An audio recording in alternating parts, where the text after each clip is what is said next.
Radio صدا حریت جموں کشمیر ہے خصوصی اپڈیٹ کے نال تشبیر احمد حاضر خدمت جنسی استحصال کو نشانوں بننے والی خواتین کو ہندوستانی مسلح افواج کے اندر شاید ہی اج تک انصاف ملے ہوئے ہندوستانی مسلح افواج کے کول جنسی طور پر پریشان کرن دے متعلق کوئی خاص دفعات موجود ہیں ہی نہیں۔ پچھلے سال دسمبر ماہ بھارتی فوج کا کرنل ور اتر پردیش ماں اپنا سنگی کی بیوی دے زیادتی کو مقدمہ درج کیو گیو لیکن انہوں نے آج تک انصاف نہیں مل سکے۔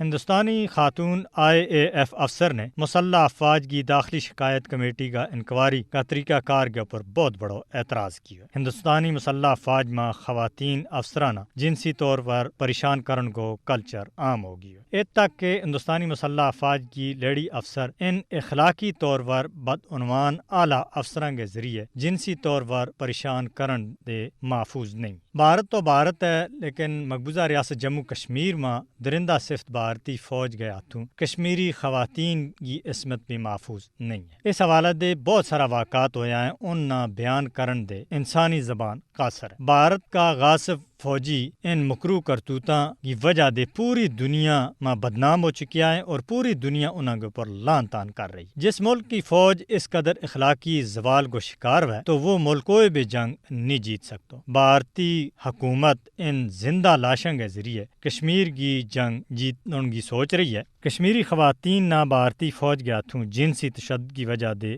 صدمہ کی نہ ختم ہونے والی آزمائش کو سامنا کرنا پی رہی ہے۔ مقبوضہ جموں کشمیر میں جنوری 1989 دے لے گئے ہون تک بھارتی فوج کے ہاتھوں عصمت ریزی، اجتماعی عصمت دری اور چھیڑ چھاڑ کا 23,611 واقعات رپورٹ کیا گیا ہے۔ اس واسطے حقیقت نہ سامنے رکھتا ہوا مقبوضہ کشمیر کی عوام نہ انہوں کو حق دیون کے واسطے عالمی برادری نہ اپنا حق ادا کرنا ہوئے گا۔ جنگی ہتھکڑا کے طور پر استعمال ہونے والا جنسی تشدد پر قابو پاؤن کے واسطے عالمی برادری نہ اپنا قدم چانو ہوئے گو اور ریاست جموں کشمیر کی عوام نہ ان کو حق دوڑن کے واسطے اپنا کردار ادا کرنا ہوئے گا۔